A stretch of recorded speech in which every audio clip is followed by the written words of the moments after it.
지금 스마트폰을 꺼내서 카카오톡 친구 목록을 한번 쓱 올려다 보세요. 등록된 사람은 수백 명인데 막상 오늘 밤 내가 너무 힘들 때 편하게 전화를 걸어서 지금 소주 한잔 하자고 말할 수 있는 진짜 내 편은 몇 명이나 되시나요? 아마 손가락 5개를 다 꼽기도 힘든 분들이 태반일 거예요. 그러다 보니 요즘 유튜브를 보면 내 마음 힘들게 하는 인간들은 나이 불문하고 싹둑 잘라내라면서 인간관계 손절론이 유행처럼 번지고 있잖아요. 골치 아픈 인간들을 내 인생에서 지워버리면 속이 다 시원할 것 같죠? 그런데요, 50대, 60대, 70대가 되어서도 젊은 애들 하는 것처럼 함부로 관계를 싹둑싹둑 손절 가위질해 대다간 남은 여생을 지독한 고독과 비참함 속에서 보내게 될 수 있어요. 젊을 때의 손절은 내 방을 깨끗하게 치우는 청소지만 중년 이후의 손절은 내가 간신히 매달려 있는 생존망을 내 손으로 잘라버리는 가장 위험한 행동이거든요. 오늘 영상을 끝까지 보지 않으시면 여러분이 평생 믿어온 인간관계가 순식간에 무너져 내리는 비극을 맞이할지도 몰라요.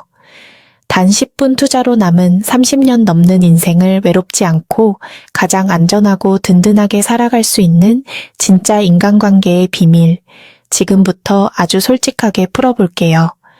우리는 왜 나이가 들수록 인간관계가 이토록 피곤하고 아쉽게만 느껴질까요? 젊은 날에는 친구를 사귀는 게 참 쉬웠는데 왜 지금은 있는 친구들 지키는 것조차 버거울까요? 심리학적으로 중년의 나이가 된다는 건 단순히 나이대가 하나 더 늘어나는 게 아니에요. 내 인생을 지탱하던 거대한 기둥들이 동시에 흔들리는 관계의 문지방을 넘는 시기인 거예요. 50대를 지나면서 우리는 수많은 떠나는 자들을 목격하게 돼요. 평생의 버팀목이었던 부모님이 세상을 떠나고 애지중지 키운 자녀들은 품을 떠나 독립하죠. 평생을 바친 직장에서는 퇴직이라는 이름으로 동료들이 멀어지고 심지어 가장 친했던 친구들마저 하나둘 아프기 시작하거나 세상을 떠나기 시작하는 거예요. 내 주변에 남는 사람이 눈에 띄게 줄어드는 이 시기에 과연 우리는 누구를 믿고 의지해야 할까요? 흔히 인생을 잘 살았는지 보려면 새벽 2시에 전화를 걸어 시체를 같이 묻어달라고 했을 때 묻지도 따지지도 않고 삽을 들고 찾아올 친구가 단 한 명이라도 있는가를 보라고 하잖아요. 가슴이 뜨거워지는 이야기예요. 하지만 냉정하게 한번 생각해 보세요. 여러분 주위에 진짜로 그런 삽 친구가 존재하나요? 만약 없다면 당신의 인생은 실패한 것일까요?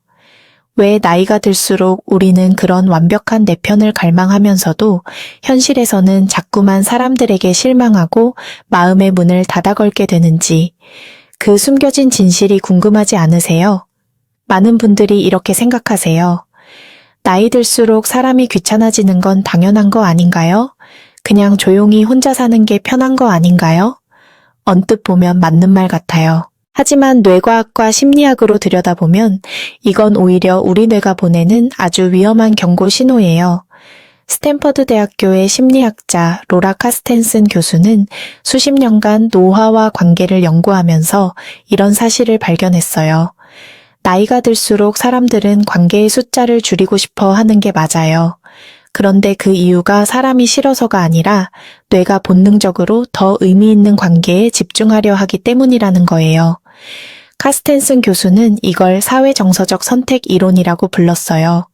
쉽게 말하면 우리 뇌는 시간이 유한하다는 걸 느낄수록 얕은 관계를 솎아내고 진짜 소중한 연결만 남기려 한다는 거예요. 그런데 문제가 생기는 건 그 다음이에요. 관계를 정리하는 것과 관계를 끊어버리는 건 완전히 다른 이야기거든요. UCLA의 신경과학자 매슈 리버먼 교수의 연구에 따르면 사람이 사회적으로 고립되었을 때 뇌가 느끼는 고통은 손가락이 부러지는 물리적 통증과 거의 같은 신경회로를 타고 온대요. 외로움은 기분의 문제가 아니라 뇌가 실제로 아픔을 느끼는 신체의 문제인 거예요. 게다가 우리 5070 세대는 대한민국 역사상 가장 서글픈 타이틀을 가진 세대예요. 바로 마처 세대예요. 부모를 부양하는 마지막 세대이자 자식에게는 부양받지 못하는 첫 번째 세대라는 뜻이에요. 과거 우리 부모님 세대에는 친구를 다 손절하고 외롭게 살아도 자식들이 곁에 있어줬어요. 가족 울타리만 단단하면 늙어서 외로울 일이 없었던 거예요. 하지만 지금은 달라요. 평균 수명은 100세를 바라보는데 우리 자식들은 더 이상 우리를 부양할 여력도 마음도 없는 사회 구조가 되어버렸어요. 노년학 연구들은 한결같이 이렇게 이야기해요. 노인의 행복감과 신체 건강에 가장 큰 영향을 미치는 건 자녀의 효도가 아니라 일상에서 지속적으로 소통할 수 있는 또래 관계망의 촘촘함이라고요. 지금 시대에 인간관계는 심심함을 달래는 취미가 아니에요. 내 정서와 몸을 받쳐줄 생존의 문제인 거예요. 60대 중반의 순자 씨 이야기를 해볼게요. 평생 남편 뒷바라지하고 자식들 취업시키느라 정작 자신은 돌보지 못했던 순자 씨는 어느 날 문득 거울을 보다 눈물이 왈칵 쏟아졌어요. 주변에 마음 터놓을 친구가 한 명도 없다는 사실을 깨달았기 때문이에요. 옛날 친구들은 멀어졌고 새로 사람을 사귀자니 속내를 다 보여줘야 할 것 같아서 두렵고 낯설었어요. 새벽에 삽을 들고 와줄 친구 같은 건 꿈도 꾸지 못했죠. 하지만 순자 씨는 깨달았어요. 진짜 좋은 친구는 시체를 같이 묻어주는 범죄 동반자가 아니라 내가 헛소리하고 방황할 때 정신 차리라고 112에 신고해줄 수 있는 이성적인 사람이라는 걸요. 그리고 순자 씨는 일상에서 당장 실천할 수 있는 3가지를 했어요. 첫 번째, 3,000원짜리 안부예요. 주소록을 뒤져서 내 인생의 찬란하고 순수했던 기억을 공유하는 옛 친구들에게 먼저 가볍게 안부를 물었어요. 대단한 선물은 필요 없어요. 요즘 유행하는 커피 쿠폰 하나 보내면서 문득 내 생각이 나서 보낸다. 툭 던진 한마디가 끊어졌던 인연을 기적처럼 회복시켰어요. 먼저 손 내미는 사람이 항상 이기거든요. 두 번째, 안전한 학습 공동체를 찾는 거예요. 무작정 친목을 도모하는 술자리나 개모임 대신 동네 도서관이나 복지관의 평생 학습 클래스를 찾아가는 거예요. 어설픈 친목 모임은 시기와 질투로 끝나기 쉽지만 무언가를 배우겠다는 선량하고 건전한 목적을 가진 곳에서는 나랑 비슷한 에너지를 가진 건강한 사람을 만날 확률이 압도적으로 높아져요. 순자 씨는 거기서 함께 책을 읽고 글을 쓰며 나이 이른에도 평생을 함께 갈 진짜 친구들을 새로 만들었어요. 세 번째, 주는 관계를 하나 만드는 거예요. 미국 펜실베이니아 대학교의 심리학자 마틴 셀리그만 교수는 이런 말을 했어요. 인간은 받을 때보다 줄 때 훨씬 더 깊은 연결감과 삶의 의미를 느낀다고요. 내가 받기만 기다리는 관계는 언제나 실망으로 끝나요. 하지만 내가 먼저 재능이든 시간이든 작은 친절이든 하나씩 내어주는 관계를 시작하면 상대는 나를 필요한 존재로 인식하게 되고 그 연결은 훨씬 오래 단단하게 이어지게 돼요. 동네 봉사든 재능 기부든 무엇이든 괜찮아요. 내가 먼저 누군가의 삶에 들어가는 거예요. 오늘 내용을 한 줄로 요약해 드릴게요. 나이 50 이후의 삶은 내 주변의 인간관계를 칼처럼 손절해 나가는 오만의 시기가 아니에요.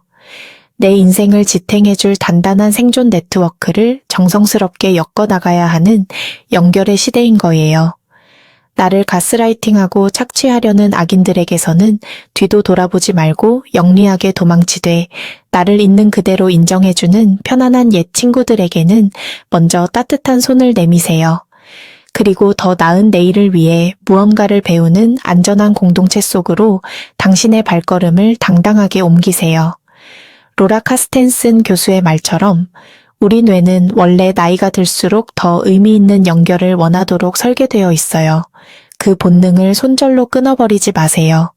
오히려 그 본능을 믿고 더 깊고 단단한 관계 한두 개를 지금 이 순간부터 다시 가꾸기 시작하는 거예요. 내가 먼저 좋은 사람이 되려고 노력할 때 내 주변에는 자연스럽게 선량하고 단단한 인연들이 모이게 될 거예요. 내 인생의 두 번째 르네상스는 결국 내가 맺은 건강한 관계의 근육에서 시작되는 거예요.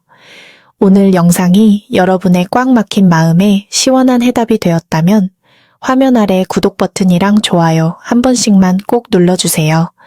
여러분의 소중한 클릭 한 번이 더 따뜻하고 깊이 있는 콘텐츠를 만드는데 정말 큰 힘이 돼요. 그리고 댓글창에 이렇게 남겨주세요. 내가 나이 들면서 가장 고마웠던 친구 또는 인간관계에서 겪었던 가장 아팠던 순간을요. 서로의 사연을 읽고 위로를 나누는 그 작은 댓글 하나가 어쩌면 오늘 우리가 배운 새로운 연결의 첫걸음이 될지도 몰라요. 긴 영상 끝까지 함께 해주셔서 진심으로 감사해요. 마음의전등이었습니다.